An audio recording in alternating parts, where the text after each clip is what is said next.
اعوذ باللہ من الشیطان الرجیم بسم اللہ الرحمن الرحیم وقال الذين كفروا أإذا كنا ترابا وآباؤنا أئنا لمخرجون لقد وعدنا هذا نحن وآباؤنا من قبل إن هذا إلا أساطير الأولين قل سيروا في الأرض فانظروا كيف كان عاقبة المجرمين ولا تحزن عليهم ولا تكن في ضيق مما يمكرون ويقولون متى هذا الوعد إن كنتم صادقين قل عسى أن يكون ردف لكم بعض الذي تستعجلون وإن ربك لذو فضل على الناس ولكن أكثرهم لا يشكرون وإن ربك ليعلم ما تكن صدورهم وما يعلنون وما من غائبة في السماء والأرض إلا في كتاب مبين. اور کافروں نے کہا کیا جب ہم اور ہمارے باپ دادے مٹی ہو جائیں گے تو کیا ہمیں اس وقت قبروں سے نکالا جائے گا؟ یقیناً یہ بات اس سے پہلے ہم سے اور ہمارے باپ داداؤں سے اس کا وعدہ کیا گیا، اور اس کی حقیقت اس کی سوا کچھ نہیں کہ یہ پہلے لوگوں سے نقل ہوتی چلی آ رہی باتیں ہیں. آپ ان سے کہہ دو کہ تم زمین میں چل کر تو دیکھو کہ آخرت کا انکار کرنے والوں کا انجام یعنی مجرمین کا انجام کیا ہوا، اور آپ ان پر غمگین نہ ہوں اور آپ ان کے مکر و فریب کی وجہ سے، ان کی مکاریوں کی وجہ سے تنگی میں نہ پڑیں. اور یہ لوگ آپ کو یہ بھی کہتے ہیں کہ یہ وعدہ کب ہوگا اگر تم سچے ہو. تو آپ ان سے کہہ دو کہ جس عذاب کی تم جلدی مچاتے ہو اس کا کچھ حصہ تو عن قریب تمہارے پیچھے لگ چکا ہے، اور واقعتاً آپ کا پروردگار لوگوں پر فضل فرمانے والا ہے، لیکن اکثر لوگ شکر نہیں کرتے. اور آپ کا رب یقیناً جانتا ہے ان باتوں کو جو ان کے سینے چھپاتے ہیں اور جن کو وہ ظاہر کرتے ہیں، اور آسمان اور زمین کی کوئی چھپی ہوئی چیز ایسی نہیں ہے جو لوح محفوظ کے اندر یعنی واضح کتاب میں موجود نہ ہو. اس سے پہلے آیات میں توحید کے دلائل اللہ تعالیٰ نے تفصیل کے ساتھ بیان فرمائے، یعنی اللہ کو ایک ماننا یہ ہر مسلمان کے لیے ضروری ہے. خدا ایک ہے تو اس کی کیا کیا دلائل ہیں وہ سب ذکر کیے گئے، اور شرک کی تردید کی گئی. اسلامی عقائد میں سے ایک بنیادی عقیدہ ہے آخرت، مرنے کے بعد دوبارہ اٹھنا، اس کو بعث بعد الموت کہتے ہیں. قرآن کریم میں جن 3 عقائد کو ذکر کیا گیا تفصیل کے ساتھ، ان میں سے ایک توحید ہے، دوسرا رسالت و نبوت ہے، اور تیسرا عقیدہ بعث بعد الموت یعنی آخرت کا ہے. مرنے کے بعد دوبارہ زندہ ہونا یہ بھی مستقل ہمارا عقیدہ ہے. جو آدمی یہ عقیدہ نہیں رکھتا وہ مسلمان نہیں ہو سکتا. ہمارا عقیدہ یہ ہے کہ اللہ نے جیسے ہمیں اس دنیا میں پیدا کیا ہے، ہم اپنی زندگی کے اوقات کو پورا کرنے کے بعد اس دنیا سے چلے جائیں گے، مر کر مٹی میں جائیں گے، اور مٹی میں گلنے کے بعد جس حال میں بھی اللہ رکھے جس کو رکھے، اس کے بعد جب قیامت آئے گی، سور پھونکا جائے گا دوسری مرتبہ، تو لوگ قبروں سے نکلیں گے اور اپنی حالت پر اٹھیں گے جیسے مرے تھے. یہ ہمارا عقیدہ ہے. یہ عقیدہ جب کافروں کے سامنے بتایا گیا، انبیاء اکرام نے جب یہ عقیدہ لوگوں کو بتایا کہ دیکھو تم ایک دن دنیا سے جاؤ گے، مرنے کے بعد جب قیامت آئے گی تو دوبارہ قبروں سے اسی حال میں اٹھو گے جیسے مرے تھے، تو یہ بات ان کی عقلوں میں نہیں آئی. کہنے لگے کہ بھلا جب ہم مر کر مٹی ہو گئے، قبر میں جانے کے بعد ہماری ہڈیاں گل گئی، ہڈیاں ریزہ ہو گئی، ہمارے گوشت پوست کو کیڑوں نے مکوڑوں نے کھا لیا، اب ہمارا تو کچھ بچا ہی نہیں، تو آخر قبروں سے ہم کہاں سے نکل جائیں گے؟ کیسے کون جوڑے گا ان کو؟ ہماری ہڈیوں کے ریزے جانوروں نے کھا لیے، وہ مٹی میں مل گئے، ان کو کیسے دوبارہ سے جوڑا جائے گا؟ اور انسان جس حال میں مرا تھا اسی حال میں کیسے دوبارہ کھڑا ہو جائے گا؟ یہ تو ہماری عقل میں آنے والی بات نہیں ہے، یہ تو عقل سے پرے کی بات معلوم ہوتی ہے. تو اس چیز کو انہوں نے ناممکن اور محال سمجھا۔ تو جو چیز عقل میں نہ آتی ہو، اس کا یہ مطلب نہیں ہے کہ اگر وہ عقل میں نہیں آ رہی اس کی کوئی حقیقت نہیں ہے۔ بہت سی چیزیں ایسی ہیں جو آج سے 1400 سال پہلے عقل میں نہیں آتی تھی، لیکن سائنس کی ترقی نے ہمیں ظاہر کر دیا کہ نہیں، ایسا ہو سکتا ہے۔ حضرت ابراہیم علیہ السلام نے ایک اعلان کیا تھا، حج کا اعلان کیا، اللہ نے فرمایا کہ آپ اعلان کرو، پہنچانا ہمارا کام ہے۔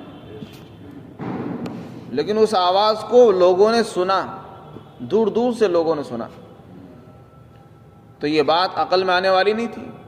لیکن آج ہم ٹیلی فون پر بات کرتے ہیں، ایک ملک سے دوسرے ملک بات کر لیتے ہیں، ہزاروں کلومیٹر کے فاصلے کے ساتھ ہم باتیں کرتے ہیں۔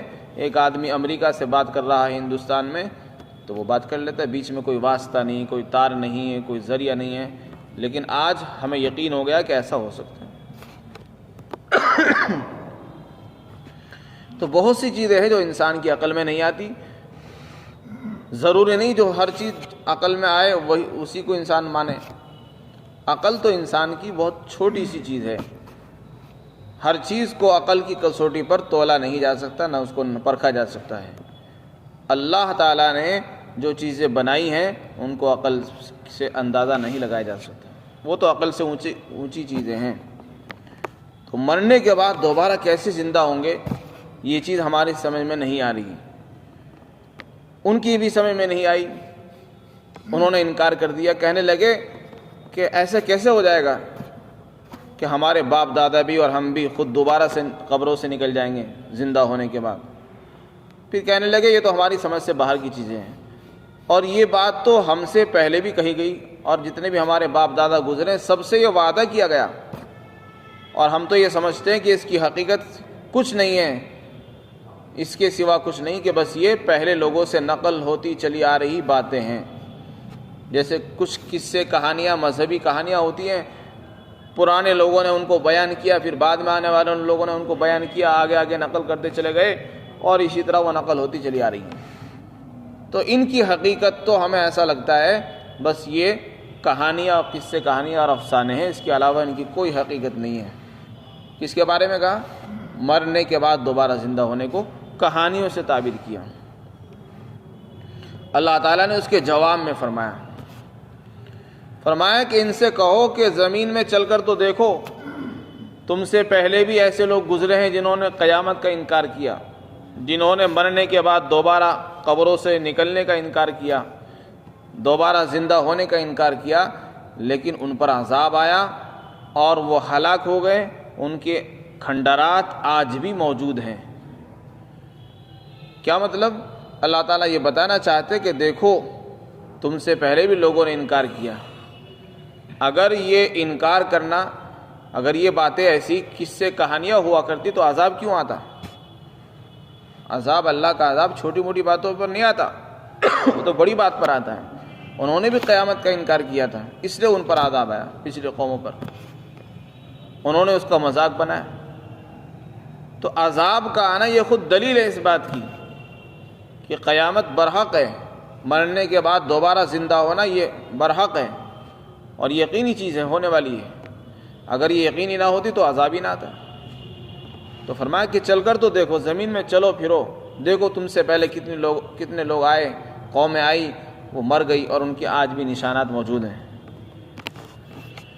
پھر آگے آپ کو تسلی دی جا رہی ہے کہ اگر یہ لوگ آپ کی بات نہیں مانتے اور آپ کا مسلسل انکار ہی کر رہے ہیں تو پھر آپ کو پریشان ہونے کی ضرورت نہیں ہے، آپ ان کی باتوں پر غمگین نہ ہوں، پریشان بالکل نہ ہوں، اور اپنے دل کو، اپنے سینے کو تنگی میں نہ ڈالیں، گھٹن محسوس نہ کریں ان کی باتوں سے۔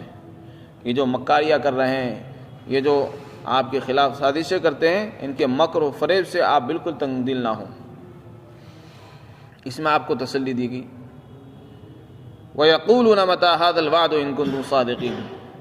آپ علیہ الصلاۃ والسلام ان سے کہا کرتے تھے کہ بھئی دیکھو قیامت آئے گی، اور اگر تم انکار کرو گے تو اللہ کا بھی عذاب آ سکتا ہے دنیا میں۔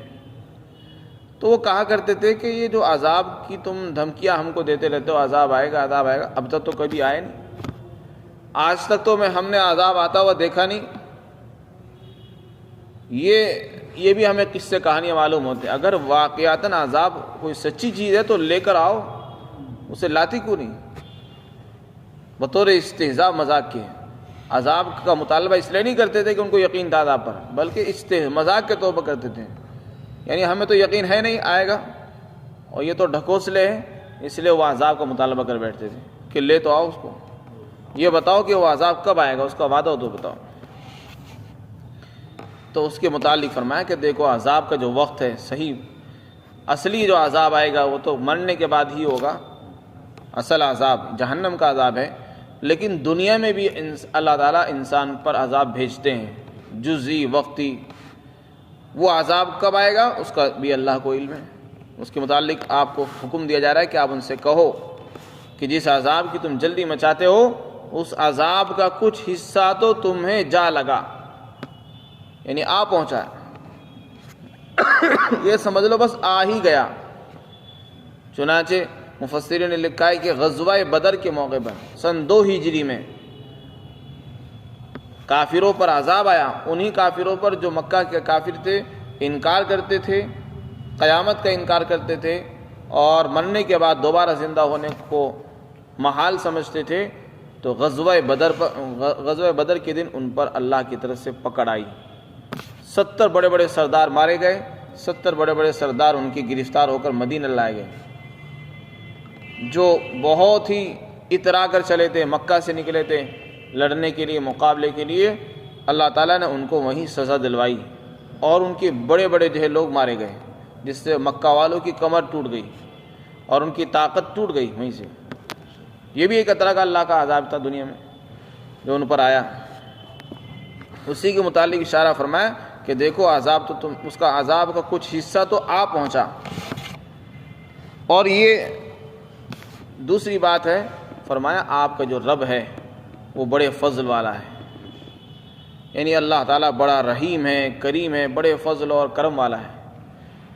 ایک انسان ہے جو اللہ کی مسلسل نافرمانی میں لگا ہوا ہے، کفر کر رہا ہے، شرک بھی کر رہا ہے، لیکن اللہ کتنا رحیم ہے، اس کو بھی روٹی دیتا ہے، اس کو بھی رزق دے رہا ہے، کھلا رہا ہے، اس کو بھی کھانا کھلاتا ہے، اس کو بھی تندرستی دے رکھی ہے اللہ تعالیٰ نے، اس کو بھی مال دیا ہے، اس کا بھی کاروبار چل رہا ہے.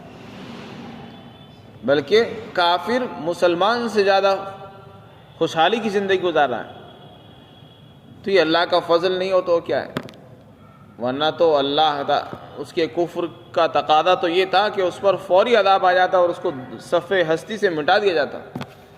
اور اللہ یہ بھی کر سکتے تھے کہ جو آدمی میری نافرمانی کرے اس کو زمین سے اٹھا لو، ختم کر دیا جائے، لیکن اللہ نے ایسا نہیں کیا. کافروں پر ڈھیل کا معاملہ فرمایا، فضل کا معاملہ فرمایا. یہ فضل کا معاملہ اس لیے تاکہ وہ امید ہے کہ وہ ایمان لے آئے، ہو سکتا سمجھ جائیں، اور اگر نہیں سنبھلیں گے تو عذاب کے اندر اور پختہ ہو جائیں گے. لیکن اکثر لوگ پھر بھی نہیں مانتے، اکثر لوگ ناشکری کرتے ہیں اور اس ڈھیل کو غلط سمجھ بیٹھتے ہیں. وہ یہ سمجھتے ہیں کہ اللہ کو ہماری گناہوں کا علم نہیں ہے. اللہ تعالیٰ فرماتے ہیں کہ اکثر لوگ ناشکرے ہوتے ہیں اور ناشکری کر بیٹھتے ہیں. ناشکری کا مطلب یہ ہے اللہ کی طرف سے جو ڈھیل ہوتی ہے اس کا فائدہ نہیں اٹھاتے. اللہ نے ڈھیل دی، مال دیا، پیسے دیے، دولت دی، اس کا تقاضا تو یہ تھا کہ اس کو ایمان پر خرچ کرتے، ایمان لے آتے، خوشحالی کے ایام کو غنیمت سمجھ کر اللہ کے راستے میں خیرات کرتے، صدقہ دیتے. لیکن وہ یہ سمجھ بیٹھے کہ بس یہ تو سب کچھ ہمارا ہی ہے، اور انہوں نے اس کی ناقدری کی. آگے اللہ رب العزت فرماتے ہیں وَإِنَّ رَبَّكَ لَيَعْلَمُ مَا تُكِنُّ صُدُورُهُمْ وَمَا يُعْلِنُونَ. ان کے سینوں میں کیا چیز ہے، کیا ارادے ہیں، کیا نیتیں ہیں، کیا جذبات ہیں، اور وہ زبان پر کیا لاتے ہیں، دل میں کیا چھپاتے ہیں، ہر چیز کا اللہ کو علم ہے. آپ صلی اللہ علیہ وسلم کو تسلی دی جا رہی ہے اور ساتھ ساتھ میں ان کو دھمکی بھی دی جا رہی ہے. کافروں کو آپ کو تسلی یہ دی جا رہی ہے کہ اللہ کا آپ کا جو رب ہے وہ بڑا فضل والا ہے، احسان والا ہے.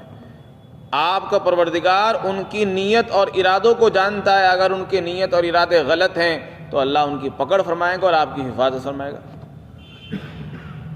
اور اس کا ایک مطلب یہ ہے کہ اللہ تعالیٰ کو ان کی نیت اور ارادوں کا علم ہے. امید یہ بھی ہے کہ مکہ والے آئندہ چل کر مسلمان ہوں گے، ایمان لے آئیں گے، تو یہ چیز چھپی ہوئی ہے لیکن اللہ کو علم ہے، اس لیے فوری طور پر عذاب نہیں آ رہا۔ تو تاخیر کے اندر بھی کوئی نہ کوئی حکمت اور مصلحت چھپی ہوئی ہے، اس لیے عذاب کی جلدی نہیں مچانی چاہیے، اللہ پر چھوڑ دینا چاہیے معاملہ۔ ایک آدمی سرکشی کر رہا ہے، ظلم کر رہا ہے، معلوم نہیں اس کی قسمت میں ہدایت ہو، اس لیے اللہ نے اس کو دیر کر رکھی ہو، تو فرمایا آپ کا رب جانتا ہے ان کی سینوں میں کیا ہے، ان کی نیتیں کیسی ہیں، ان کے ارادے کیا ہیں، وہ ایمان لائیں گے یا نہیں لائیں گے اس کا بھی اللہ کو علم ہے، یا وہ آپ کو تکلیف پہنچانا چاہتے ہیں، نقصان پہنچانا چاہتے ہیں، اس کا بھی اللہ کو علم ہے۔ اگر ایسا ہے تو اللہ تعالیٰ آپ کی ان کے شر سے حفاظت بھی فرمانے والا ہے۔ پھر آگے فرمایا کہ دیکھو ہر چیز، زمین اور آسمان کی کوئی مخفی چیز، چھپی ہوئی چیز ایسی نہیں ہے جو اللہ کے علم میں نہ ہو۔ مسلمان کو اور ایک نبی کو تسلی دی جا رہی ہے کہ آپ کو کبھی بھی کسی کافر سے اندیشہ نہیں کرنا چاہیے کہ یہ مجھے نقصان پہنچائے گا۔ وہ کیا نقصان پہنچائے گا، اس کی کیا نیت ہے، کیا ارادہ ہے، اس کا بھی اللہ کو علم ہے، اور اللہ تعالیٰ اس سے آپ کی حفاظت کرنے پر قادر ہے، بلکہ اسی کی نیت کی بات نہیں، زمین اور آسمان میں پوری کائنات میں کوئی بھی چھپی ہوئی چیز ایسی نہیں ہے جو اللہ کے علم میں نہ ہو۔ ہر چیز اللہ کے علم میں ہے، لوح محفوظ کے اندر موجود ہے۔ آپ کو کون کون سی چیزیں نقصان پہنچانے والی ہیں یہ بھی اللہ کو علم ہے، پھر آپ کو اللہ تعالیٰ کیسے بچائے گا اس کا بھی اللہ کو پتہ ہے۔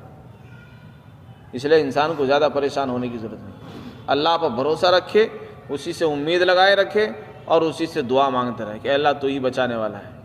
معلوم نہیں کب کیا چیز مصیبت نقصان پہنچا دے، اس لیے پہلے اللہ تعالیٰ سے دعا کرتے رہے۔ فرمایا وما من غائبۃ، اور زمین اور آسمان کی کوئی مخفی چیز ایسی نہیں ہے جو لوح محفوظ کے اندر موجود نہ ہو۔ کتاب مبین سے مراد ہے لوح محفوظ۔ ویسے تو اللہ کو ہر چیز کا علم ہے، اس کو کتاب کے اندر لکھنے کی ضرورت نہیں تھی، لیکن پھر بھی اللہ تعالیٰ نے لوح محفوظ کے اندر ہر چیز لکھ رکھی ہے، وہ ہر چیز اس میں درج ہے۔ کتاب مبین واضح کتاب جو ہر چیز کو کھول دینے والی ہے، اس کو لوح محفوظ کہتے ہیں۔ اللہ تعالیٰ ہم سے